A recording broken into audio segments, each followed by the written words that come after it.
right, it is the Illini Basketball Podcast, episode number 128. I almost said January, it's December 5th. I'm wearing a Santa shirt, so people will be like, oh, you're not wearing an Illini shirt or Illini gear. Shut up. All right. Illinois. There. We did do a little bit of an instant reaction stream on Friday night after this game. I have to admit, We did. I don't remember a whole lot from this game. Oh, that's shocking.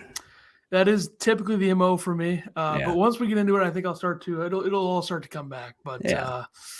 Illinois losing, obviously, 0-1 in the Big Ten, which means absolutely nothing because there's a lot of teams in the Big Ten that are 0-1 that are going to be way above 500 when it's over. So, yeah, and you went on the road and played a top, now 15 team.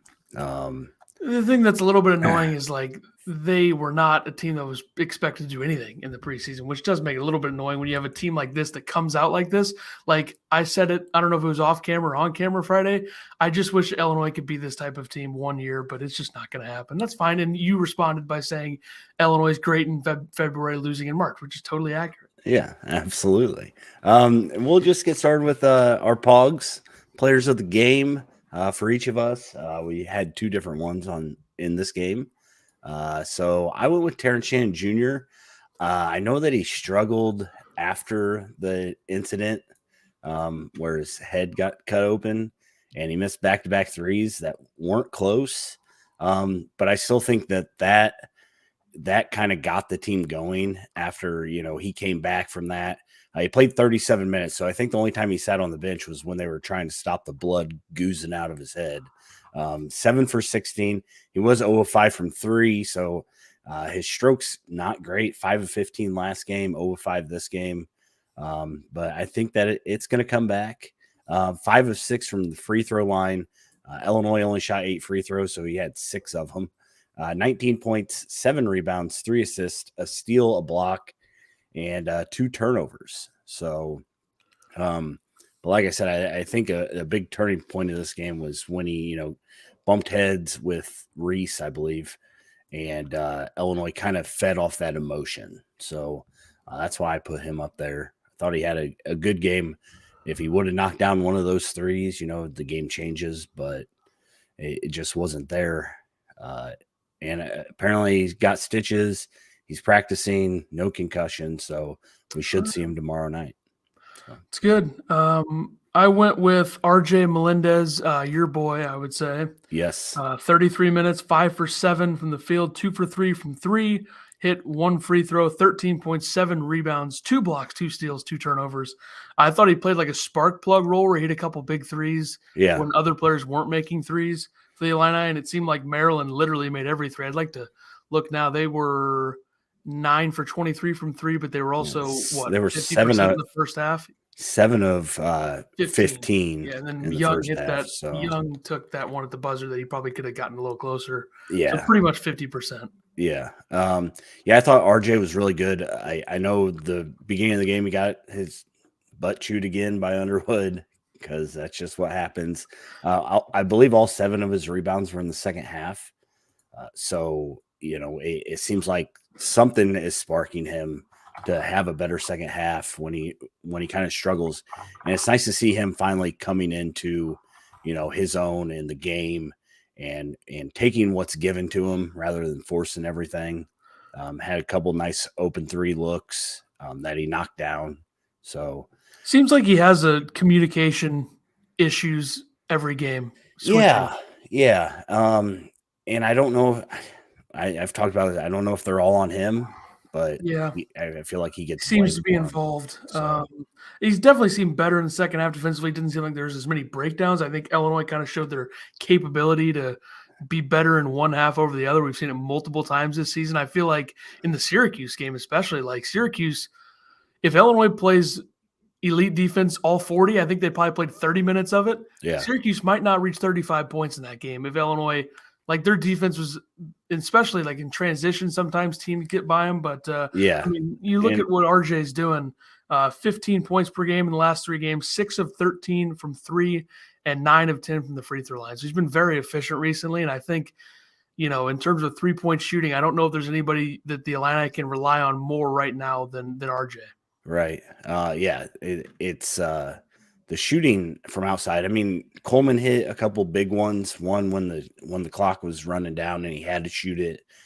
He might have passed up an open look before that, but um, Coleman hit some big shots in this game, and he probably could have. He could have been up there for player of the game. I But think he was right after these two, yeah. yeah. And then after that, I think there was a major drop off. I feel Yep. like Yeah. I think Dane Danger did good things, but he also made some mistakes. He made some big mistakes Yeah. down the stretch, it seemed like. But yeah, Coleman, 39 minutes, 7 for 17 from the field. Is 17 field goal attempts the most he's taken in his career at Illinois? I feel like it's got to be up there. I can do a quick search on that. Yeah, 2 of 6 from 3, 16 points, 7 rebounds, an assist, 4 blocks, and only 1 turnover for him. So he really it seemed like he came off that triple double with more energy. I thought on defense, I thought he was the problem in the first half.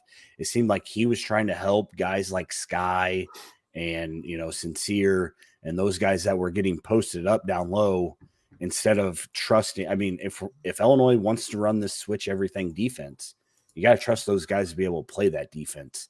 I felt like his man was the guy that was out on, the exterior shooting threes. And maybe that was a switch where it should have been RJ out there. I don't know for sure, but it seemed like he missed assignments. He did talk about it. And I don't know if he was talking about himself, but after the game, he said, quote, "We were having unnecessary double teams. We didn't do our deal in the press. Backside guys weren't doing their job." He said that the backside guys were just kind of chasing their man down the court instead of actually pressing. Illinois' press looked horrendous this game. Maryland got out in transition a lot. It led to Maryland getting a lot of offensive rebounds, kickback threes, and that's kind of what drove the stake in Illinois was that first half. I mean, you can't give up 41 points and expect to win.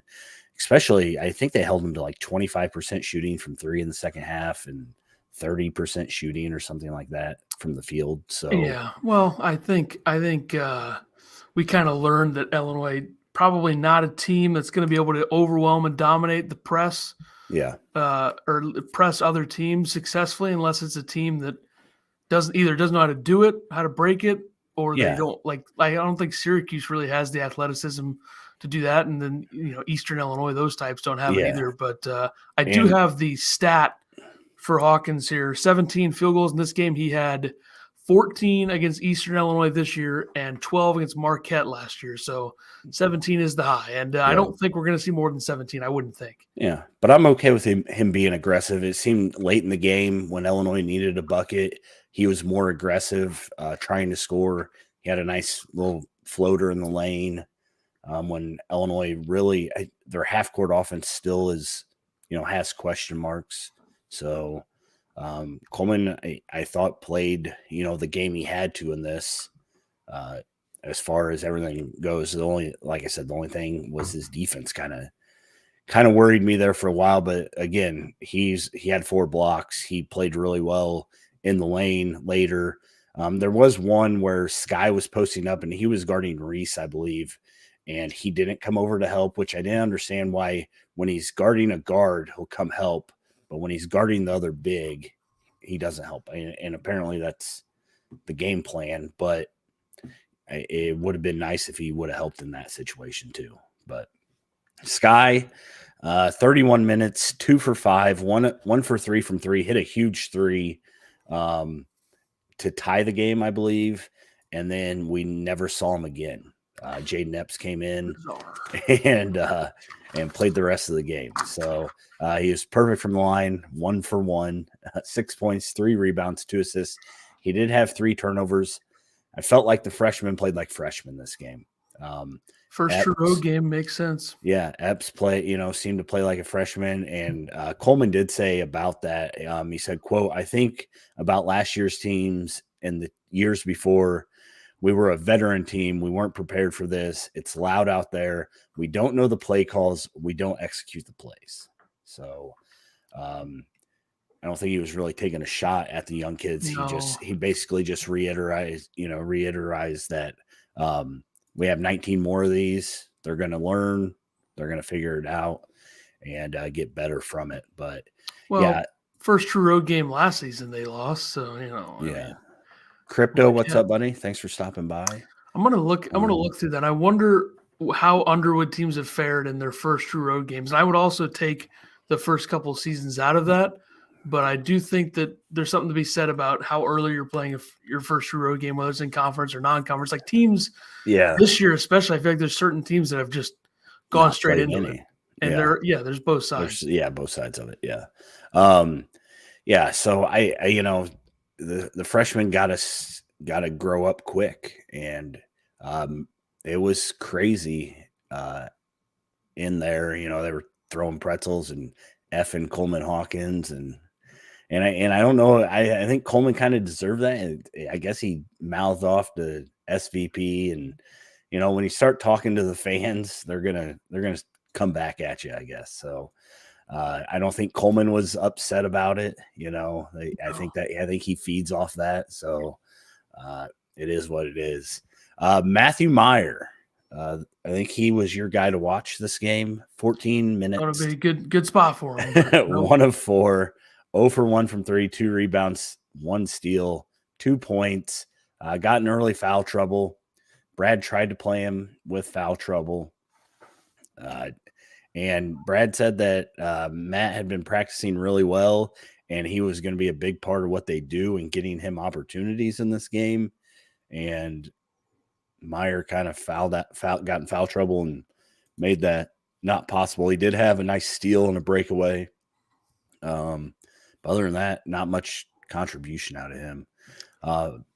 My guy to watch, Dane Danger, 21 minutes, 4 of 6, 8 points, 5 rebounds. He had 3 turnovers. He's got to stop putting the ball on the floor when he's 15 feet away from the basket, I think. So, reiterated, we ML. I don't know what that means, but okay. I think you made up a word. Did I? Good. Thank you. You said reiterized. Reiterized. I let it slide, but thank you. All right. I'm not. Usually, you're the one calling me out. So, well, real quick before we get to Danger and Underwood absolutely burying him, kind of. Yeah. I just want to go back to the true road game thing since I'm looking at it. So last year they lose to Marquette, their first true road game. Do we even count the COVID season like Duke? That wasn't really a road game. No, I don't think you can. Then the year before that, there. Year before that, it was Arizona. They lost by 21.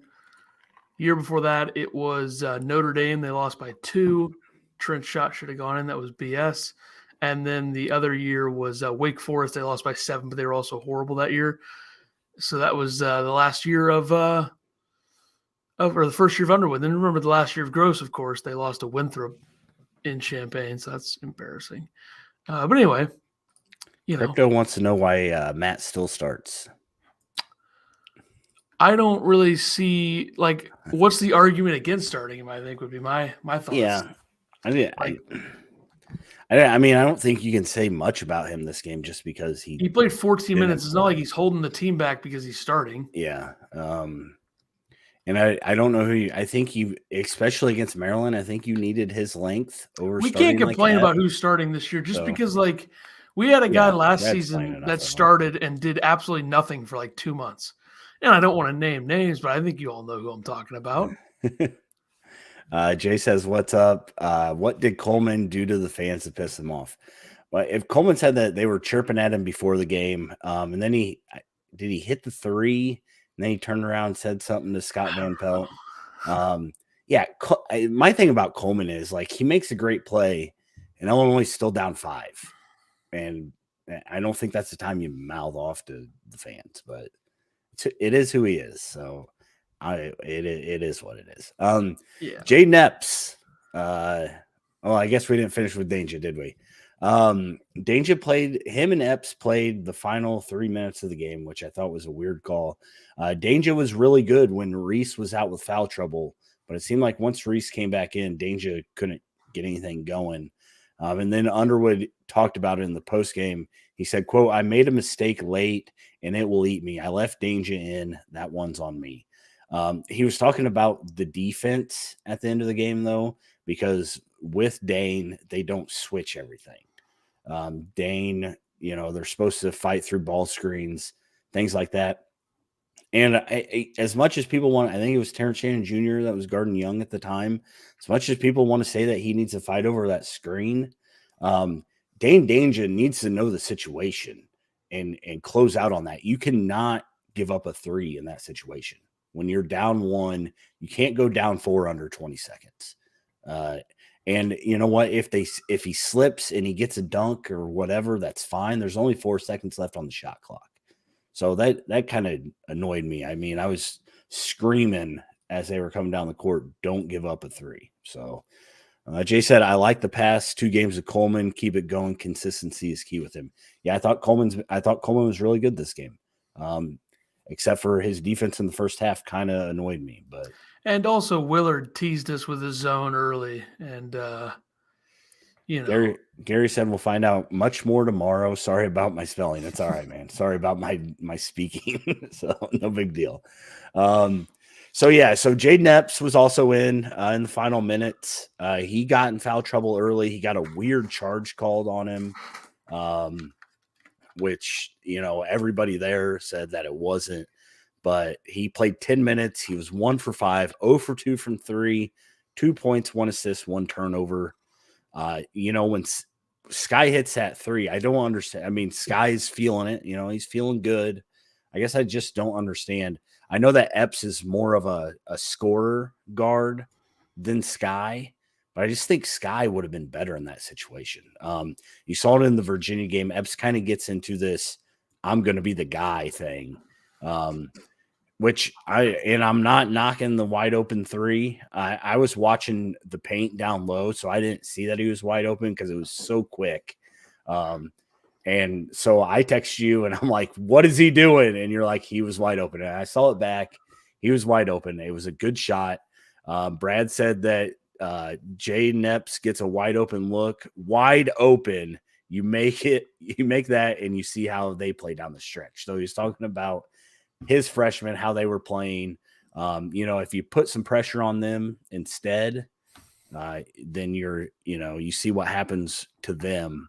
But he also said that he would let him shoot that every time. What was the score when he shot that? Were they down 2 or was it they were down 1, I believe. 1, okay. I believe it was 65, 66 or something like that. But yeah, they were down, or 66, 67, something like that. I believe they were down 1. So yeah, I'm not mad about it. I know that fans were out there not happy about it. How could you not be? Like, he was wide open. Shaquavius Jackson says Brad Underpants is a great program builder, but not so much of an actual in-game coach. I just feel like he gets lost sometimes. Like having Dane in, they called a timeout or 2 timeouts, and the play where they did call 2 timeouts, and then they give it to Epps in the corner after the first timeout, and then they don't get a shot off after the second timeout. I actually think I would say this. I don't know how true this is. It's not a knock on any of those guys, but the assistant coaches, they maybe deserve some of that blame too. And also, I think those guys are way better at recruiting than they are at X's and O's, but that's just me. I mean, at least Anderson and Chester are really good recruiters. How good are they at X's and O's? I don't know. But also, when we had some dweeb trying to be the X's and O's guys a couple of years ago from Gonzaga, he stunk. So, what can you do? That's true. Ty Rogers didn't play much, 9 minutes. He took 1 shot, thought it was a good shot. He was in the lane, just missed it. He had a rebound and an assist. And then Sincere Harris played 6 minutes, had no stats. I text you during the first half when he was in. It looked like he re-aggravated his ankle. I haven't heard anything on it. I don't know if that's why he didn't play after that. But, I mean, can't really say much about those guys because they didn't do much. So Sincere defended hard. You got to give him that. When he was in there, he was in there. He always does. So, other quotes and notes. Maryland, I put down dominated the free throw line. Maryland shot 18 free throws to Illinois' 8, which is they were pretty hell bent on calling everything in the first half. So. Yeah. And the refs made some questionable calls. The questionable calls, though, it seemed like they hurt Illinois. It seemed like every time Illinois was making a run or doing something, that it hurt. There was a call that hurt them. The Dane Danger charge or whatever you want to call that, where he's running down trying to look for a pass, and Dante Scott runs in front of him and then flails like he's falling off the Titanic or something. Things like that. It just, the charge against RJ was awful. And I think Illinois was down 3 at that point. Those are things you just have to overcome on the road in the Big Ten. But it just seemed like every time it was just like deflating calls. So Zach says, am I nuts? I thought Gentry ran X's and O's. Decent X's and O's is what he said. Oh, decent X's and O's. He didn't in the tournament. Loyola Chicago. Yeah, Loyola Chicago. So plus he lasted what, 2 years here? Look at Gonzaga now. Huh? Yeah, how about that? No, but I just, I don't think he's a good fit with what Brad wanted to do, I think. Because I feel like if I remember right, Brad kind of threw him under the bus without throwing him under the bus a little bit after that Loyola Chicago game. I don't know. Yeah. I mean, you were on a Zoom call with him, so you probably I was watching his X's. You probably know what's what. Jay says, I agree with Underwood not being a great in-game coach. He's not well at making in-game and halftime adjustments. Does drive me crazy at times. Yeah, I just think he expects his players to do. And when they don't do, he yells and says, do it. I don't feel like he is. I feel like if you're not a coach, it's kind of hard to judge whether the coach actually made halftime adjustments or not. Because there's 3 or 4 games already this season where Illinois defensively is way better in the second half than the first half. Is that an adjustment or is that the players? I feel like sometimes we don't give credit to the coach for stuff. And if you're not in the room, how do you know if he made an adjustment or not? That's true. But I'm pretty sure that you talk about him getting out coached in the second half. He does get out coached a lot. But I mean, Jay also says, and do we suck at inbound plays as well? Brad Underwood's blobs are not good. They're basically entry pass blobs, and then the motion's supposed to happen instead of the motion happening before. So I don't know. That's the way he's always been. We've talked about it for 3 years now. I would say he's a solid in-game coach, but he's a great program builder, and I'm perfectly fine having that. I'd rather have that than a great in-game coach with no talent. Yeah. Bratz wants to know, can we expect an in-game adjuster assistant coach? I think that's what Ethan was talking about. So. I'm available. Illinois did win the rebounding battle after I think they got dominated with, I guess, defensive boards, but Maryland, it seemed like they were pulling down every offensive rebound in the first half. And then I got some quotes from old Brad, as we always do. He said, quote, we fouled too much tonight. We fouled with the game on the line. Yep, pretty much. And then I talked about this earlier, but he said you hold them to 35% in the second half and 25% from 3. You should win when you guard like that. Not when you give up 41 in the first half, Brad. That's all I got to say. Yep. And then he decided to take a knock at Maryland fans because why not? He said, quote, it's nice to see some fans in here. What do Maryland fans want? I came here when I was at Oklahoma State, and you could shoot a damn shotgun through this place and not hit anybody. I hope they do that for the other 9 games, or they just gave us an unfair advantage. They lost that game, by the way. Oklahoma State lost that game by 1. Did they? And it's not like Oklahoma State was a hot ticket coming in there. Yeah. And also Maryland Maryland was 24-9 that season. Mm-hmm. But they lost in the first round. They were a 6 seed, and they were 46th on Ken Bumps. That's not a very good basketball team. Yeah. But they did have the Cowens of the world there as a freshman. Kevin Huerter, who's in the NBA now, as a freshman. Melo Trimble was there. So they had some guys there. But, Brad, interesting comments for sure. I would say that most of his comments are interesting after the games. And I'll also say that a few years ago when they got screwed here, I feel like there was a pretty big atmosphere for that game. So yeah, he said that he didn't want to talk about that because they got screwed. Yeah. Chad says, how is the starting lineup not Shannon, Hawkins, Clark, Danger, Melendez? I don't want to see Danger start. No. I don't think he's I think Danger's good. I think he's good in spurts. But that's just my opinion. He also said, quote, "We are the second youngest team in the Power 5. I did not know that before he said this. Sounds right. So how do you get experience? I think Jameer has been in a few ball games. I think Dante has been in a few ball games. Is that a damn excuse? He loves that word. No, we have really good ball players. We fought from 12 down to a really good team. It will come." So, I don't think this is a game where you walk away mad about it. You saw some really good things, you saw some really bad things, and you hope they clean it up for Texas, because they're going to need to clean it up for Texas. I'm trying to find out if he's lying to us about that age thing. Yeah. Chad said, watching us not only not get to the line after game, but continue to miss. Yeah, the free throws are bad. Illinois lacks.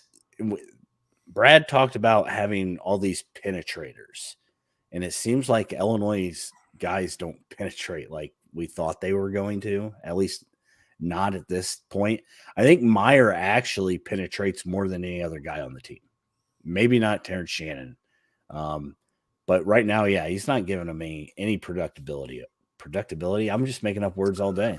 Illinois is 304th in the experience rating on KenPom. Okay. Purdue's 289th, by the way. I'm trying to see who's the Power 5 team that's less experienced than them. Stand by. It's Oregon State. So, and also Louisville. So he's lying. That's 3. Yeah. They're the third youngest team, or third least experienced, which is pretty much the same thing. Yeah, he's close. So, I'll give him the benefit of the doubt on that one. But, Chad says, give me Danger instead. Meyer is better suited off the bench. I don't disagree with that. I think they're Meyer both better suited off the bench. I do too. But yeah, when Meyer was his best, it was 2 years ago coming off the bench at Baylor. But there was also nobody in that Baylor lineup that you could justify playing him being in over. I just feel like Brad said, if you come to me, I'm going to start you. So I think that was a big part of him coming to Illinois, because I could definitely see them benching him and putting Goody in there, though. I will say that. Yeah. When Goody comes back, I could see that for sure. Last thing I got here, Brad said, quote, "Proud of my guys for fighting, and yet this is still one building I haven't cracked. Lost in here last year and lost 4 others and found a way to win the league. And that's my challenge afterwards. Just got to keep getting better. So don't worry about it, folks. Still going to win the league."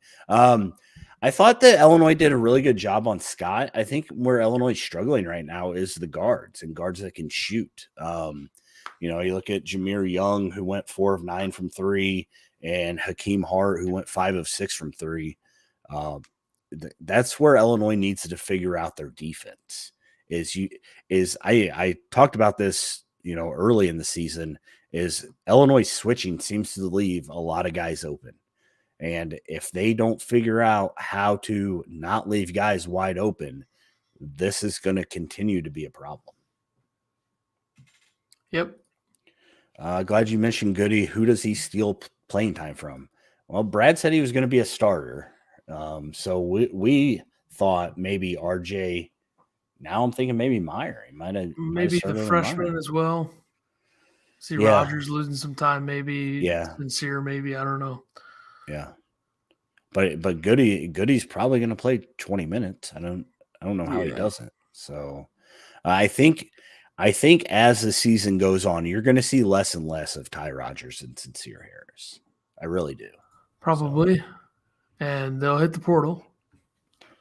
Embrat says switching bad is how they lost that game. Yeah, it's exactly what it was. Not running their defense how they're supposed to run it, I guess. So, but yeah, I mean, it held Scott. Scott was the guy that, Illinois was worried about. We were worried about. He had 12 points. So it's not our bigs, but this was a size. This is one of those teams where the size matchup was not good for switching. I mean, You got Sky switching on 6'8", 6'9" guys. So it's going to be one of those things where they got to figure that out. I don't know how they figure it out. Because I mean, you look at Texas, they really don't, they play 3 guards, so you'll probably be okay against them. Yeah. But teams with more length than Illinois is going to give Illinois fits. So, but yeah. All right. You go in, you lose, you brush it off, you go play Texas. Yep. Illinois tomorrow night. Number 2 Texas, Jimmy V Classic from Madison Square Garden, 6:00 Central Standard Time, ESPN. But everybody's gonna be watching the watch party instead. That's right. We'll be live 5:50. Watch us watch basketball. That's right. And probably be disappointed, but hopefully I'm right about this one. But you never know. Gary says I'm really enjoying tracking their progress. Yeah, I mean, this team isn't. It's not let's win the Big Ten. It's let's get to the Sweet 16, right? That's what we want. So I'm gonna start with the last time Illinois was at Madison Square Garden, which was January 26, 2019 against Maryland. Apparently the only time they can beat Maryland is occasionally in Champaign or at Madison Square Garden. They beat them 78-67. In that game, nobody on this Illinois team was playing in this game, and I assume nobody from Maryland's team was playing in that game this year at least. Iowa had 20 points, 6 assists. He was 6 of 11 from the field, 1 for 3 from 3, 7 for 7 from the line. Old friend Tevion Jones. He's tearing it up, I think. Ought to be. He got hurt last year, I think. What's he playing in the SWAC or something? What's the SUU? Chad says, I would have thought, and I know it's early, but preseason I thought solid second place. Now I see third or fourth. Thoughts? I think the top 5 is interchangeable. It's going to be too early to tell. Yeah, I think it's going to be those teams that win the road games. Sorry. Yep, fair. But anyway, as he said, Tevion Jones tearing it up. 5 20-plus point games at Southern Utah this year. Also in that game, the Illini were 20 for 22 from the free throw line. 20 of 22. I don't know if we'll ever see that again. I will say that. The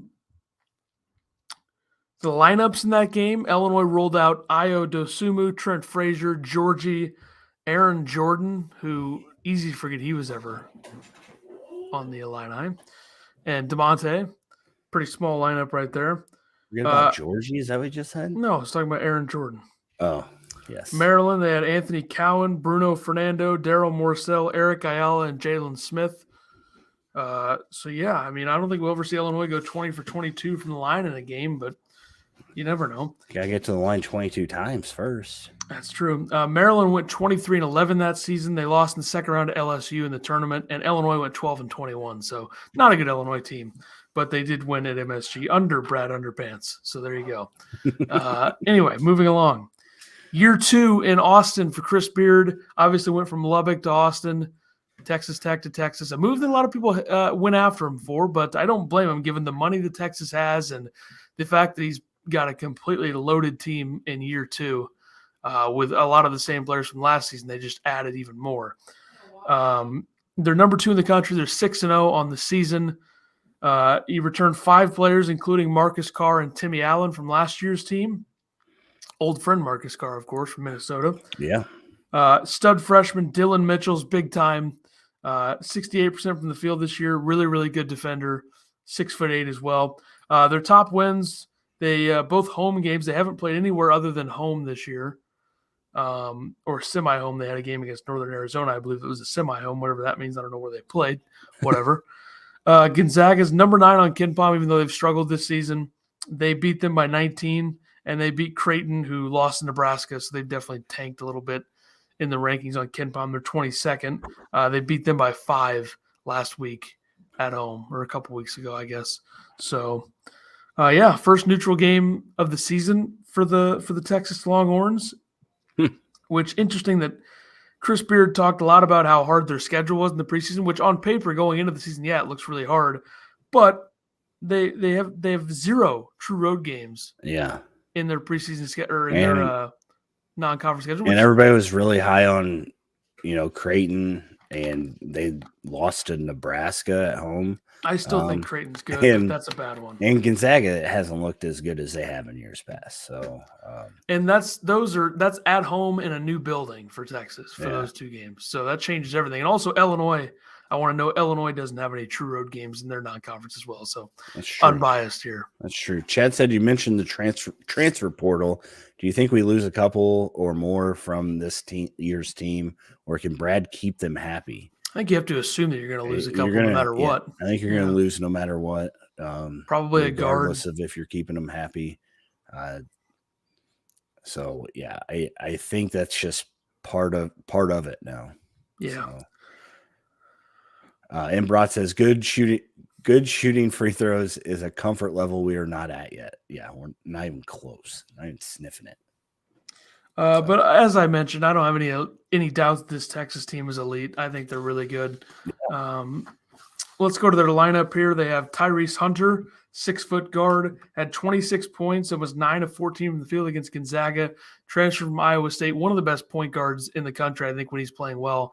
And he was really, really good last year at Iowa State. So the fact that they get him to go to Texas is unbelievable to me. Really good. They also have Marcus Carr, of course, like I mentioned, 6'2" guard, played 3 games against Illinois at Minnesota.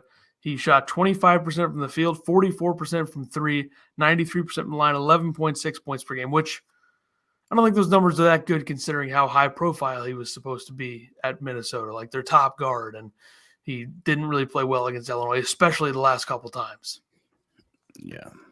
I think the last time he played Illinois was when Illinois absolutely ran them out of the building a couple years ago in January or February at Minnesota. Let me find that game. Yeah, that was a 94-63 point, 31-point win for Illinois.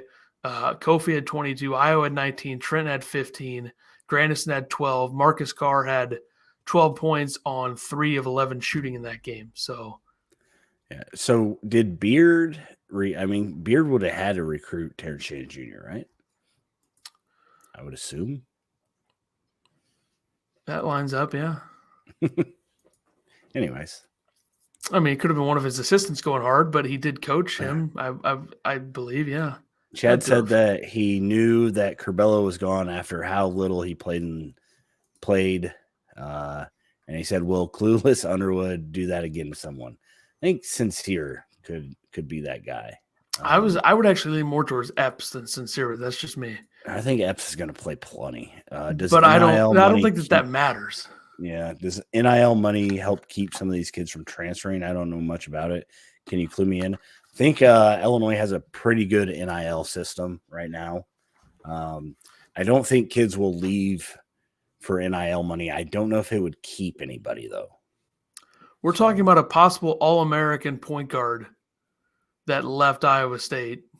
And I know Illinois is bigger than Iowa State, but, he just left. I don't think playing time is the only factor. So, I think we could definitely see Epps play 25 minutes in the tournament game and still leave. But anyway, Terrence Shannon played 2 years with Chris Beard as their head coach. His last game with Chris Beard as the head coach was second round of the tournament. They lost to Arkansas. He had 20 points. So there you go.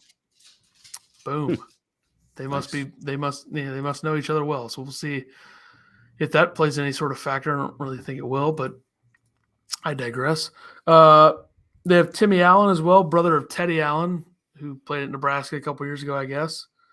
6'6" guard, 11 points, 7 rebounds, 4 assists when they beat Creighton, which is their last game. As I mentioned earlier, Dylan Mitchell, 5-star freshman, 6'8" forward, number 5 on 247. So the highest rated freshman Illinois will play all season, I believe, is him. I think Amari Bailey was 9th, and he's starting to play well, but he did not play well against Illinois. So, and then Dylan Disu, forward, 6'9", 80% from inside the arc this year, 21 for 26 overall. So not an overly lengthy lineup, but I think it's a very role-based lineup where guys play certain roles.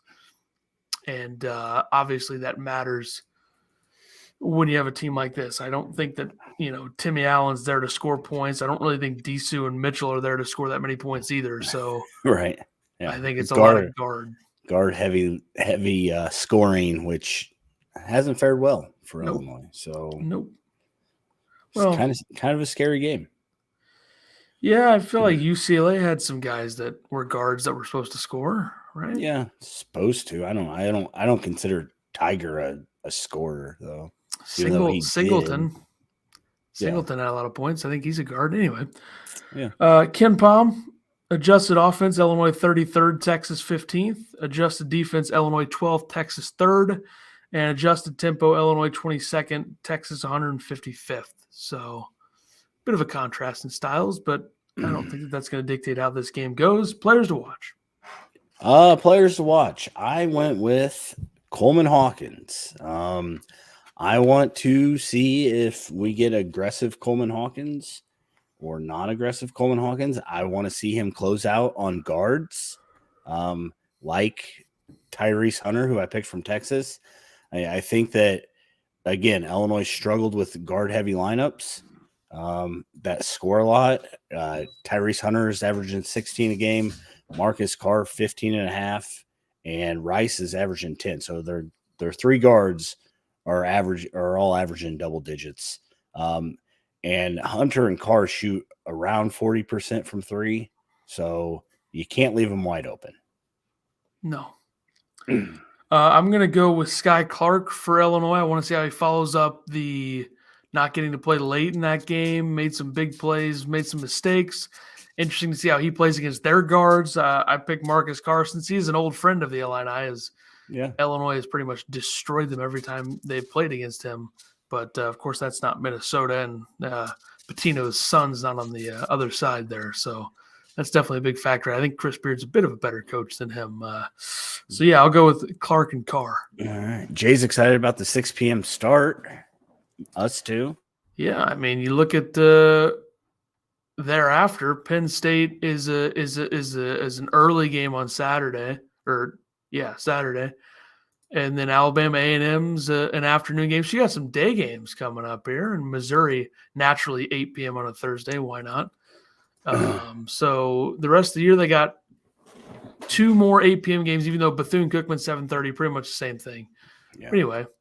I'm a little bit worried about Illinois coming out at 11 a.m. on Saturday. A little bit worried. Yeah. Illinois has never been really good at early games. Nope. So. And this is Penn State, who will probably wake up for it. It's really, yeah. Chad wants to know if you think they're going to make any changes to the transfer portal. It's got to be frustrating as a coach to see these kids leave after a year. I don't think there's eventually. Yeah. I think eventually they might, like, you have to sign like a 2-year deal or something. But it's complicated. It is very complicated. So all right. Yeah. Predictions. Yep. I'm going to be the negative guy today. I think, Hunter and Carr are just going to be too much for Illinois. You look at Young and Hart and what they did to Illinois. So I have Illinois losing this game 78-71. Horns up. I don't know why you always have such a high score. It's like Texas has one of the best defenses in the country. Illinois is supposed to be good defensively. It's a neutral site game, depth perception. I don't think there's going to be that many points scored in this game. That's fine. So take the under. You pick your pick, and I'll pick my pick. I just think that you're always going too high. I'm pretty sure the last game was 71-66, and I picked 71-69. Yeah, just but the wrong way. And I had a 5-point margin. I had a 4-point margin, 68-64. Chad, thanks for stopping by, man. Anyway. Anywho. I'll take Illinois 65-61. I think one of Hunter or Carr is going to have an off game. I think Illinois is going to be able to make the timely shots, defend a little bit better, and I think they're going to win a surprising one because they haven't really won a surprising one this year. I guess you could say UCLA at the time was a surprising one. Yeah. But I think this would be a surprising one. So I'm going to say, because I think Texas, a really good one. Texas has to lose at some point, right? I mean, they literally have the Yeah. easiest December schedule I possible after this. I think Illinois matches up with Texas a lot better than they probably did with Maryland. And again, it's probably going to be an Illinois heavy crowd too. So good. People from Texas least aren't going to New York. They're like, oh, I'm afraid to go to that's New what York. I've heard. So, yeah. Well, there's maybe some people from the alumni that are some people that went to Illinois that are in New York now for some business or something. I don't know. Whatever. Jay picked Maryland on Friday, so he's picking Illinois for the win. This is going to be a There you victory confirmed. Write it down. All right, quickly around the Okay. Big Ten. Yesterday in the Big Ten, you had Nebraska go into Creighton and win. Makes no sense. Absolutely Crazy. no sense. Crazy. What's that dude's name? That number 5? They couldn't stop him. Sam Greisel, North yeah. Dakota State transfer. Yeah, that kid. Creighton had no way to stop that guy. 12 rebounds. Yeah. Pretty nice. Grew an inch last season. He was 6'6" last season, now 6'7". So congrats. Impressive. Yeah. At the age of 22. So I think they just the way that they measure it, Nebraska is a little differently than North Dakota State, I guess. That sounds right. Yeah, very weird. But anyway, 63-53. They win that game. Also, Derek Walker had 22 points and 8 boards. So Nebraska back 6-3. Unreal. Losses to St. John's, Oklahoma, and Memphis. None of those losses were close. They beat a horrible Florida State team. They beat Boston College. But Creighton, that's a great win. Now you get to go on the road to Indiana, and you get to play Purdue. So they'll be 6-5. See you, Crypto. Thanks for stopping by. Northwestern beats Michigan State in East Lansing. Mm-hmm. So Nebraska and Northwestern getting road wins in the same day. Probably never happened before, ever. Absolutely crazy. Then Rutgers on Saturday beat Indiana at the rack without Jalen Hood-Schifino for Indiana, 63-48. Scarlet Knights up to 6th in adjusted defense on Ken Palm. And I think Rutgers is always better than people expect. I don't know why anybody's surprised. Especially at the rack. Yeah, Peichel's a good coach.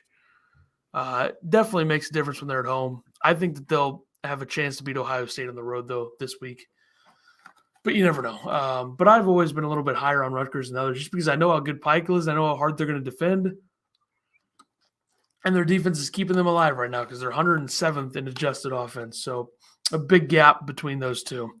Purdue also now has the number 1 ranked adjusted offensive efficiency number in the Big Ten and in the country. So Purdue's offense is humming. Number 1. They've scored 70+ in every game this year except for Austin Peay.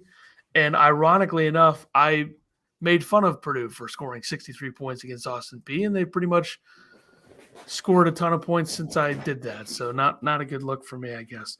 And the other Jimmy V Classic game is Iowa and Duke tomorrow. So that'll be an interesting be a close game. one. Yeah, I think it will be. I think both teams fairly evenly matched in terms of how they've started the season. Duke obviously more talented. I think Iowa's probably better coached offensively, certainly, I would say.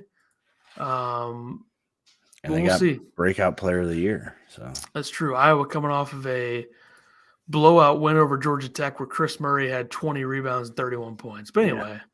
Imbrots thinks that this Texas game could be our 0-4 Wake Forest win. Probably not. What do you mean? It's kind of set up the same. I know you weren't born in 04, so you don't really know. I was, but and I've seen the game multiple times. This team's not that team, I just don't, What was Illinois ranked in that game? I don't know. I think they were number 2 or 3, and Wake Forest was number 1, right? So sure. A little bit different. But anyway, in terms of scope of the victory, I would compare it more to like Michigan State that one year. 1 versus 3. But the difference with that is that Illinois wasn't good that year. They beat Michigan State when Michigan State was number 5. But whatever. Yeah. It's just everything's different, right? AP top 25, Purdue moved up to 4. Maryland went up 9 to 13. Indiana dropped 4 spots to 14. Illinois dropped 1-17. Ohio State's number 25. Iowa, Wisconsin, Michigan State received votes as well. How's Michigan State still getting votes? I think they got 2 or 1. Might have been 1. North Carolina got 1, I think. Yeah, that's embarrassing. Fair. Is Michigan not ranked? I was making sure I didn't miss a team. I wouldn't think that they are. I don't think so. No. Yeah, because they're 114th in the net, so whatever that means. But Michigan, it's not like they have one bad loss. I mean, Virginia and Kentucky are good losses, but Arizona State losing by 25, that's pretty bad. Anyway, all right. I think that's that. That is that. We will be here for the watch party tomorrow night. 5:54, if I had to guess, is when we'll start. Maybe 5:57. 5:58. Yeah. Probably more accurate there. Yep. All right, we will see everybody then. And then obviously Illinois plays again Saturday, so we'll probably be back Friday or somewhere around there. And this is going to be like the first real watch party because we're going to be angry and upset probably. So yeah, I'm not gonna go into the game thinking that though. I think that no, I mean just more. We're going to be more passionate than we have in the blowout games that we've watched. Well, I mean, the Syracuse game was legit. Yeah, until Illinois beat them by 70. So what if Illinois loses by 30? Then that's going to be tough. It's going to be depressing. You guys aren't going to want to watch. So fair. All right, we'll see everybody tomorrow night and later on for episode 129. We'll see you then. Okay, Illinois better win at Madison Square Garden, New York City. The Knicks suck. All right, Illinois basketball.